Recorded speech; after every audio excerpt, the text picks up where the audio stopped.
اہل سنت کے ہاں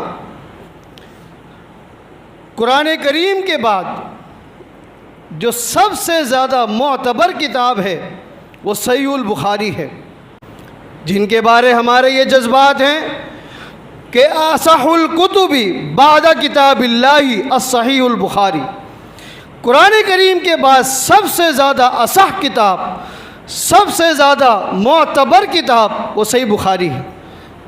بالکل اسی طرح کے جذبات اہل تشیع کے ہاں فروع کافی کے حوالے سے وہ کہتے ہیں اصح الکتاب بعد کتاب اللہ فروع الکافی، قرآن کریم کے بعد سب سے زیادہ معتبر کتاب، اصح کتاب فروع کافی ہے۔ جس طرح صحیح البخاری کے مصنف ان کے بارے ہمارے جذبات ہیں، اہل السنہ کے جذبات ہیں کہ وہ امیر المومنین فی الحدیث تھے، رئیس المحدثین تھے امام بخاری رحمہ اللہ۔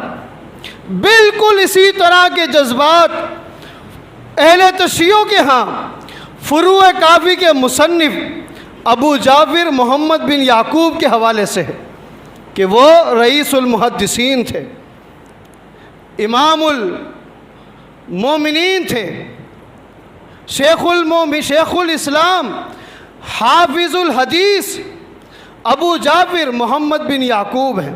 یہ کون ہے؟ فروع کافی کے مصنف ہیں۔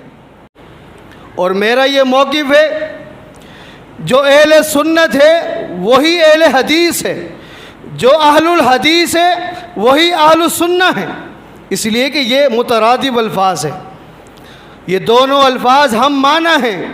صحابہ کرام اہل سنت، صحابہ کرام اہل حدیث، تابعین، تبع تابعین، محدثین، ائمہ دین، یہ سارے کے سارے اہل سنت اور اہل حدیث ہیں۔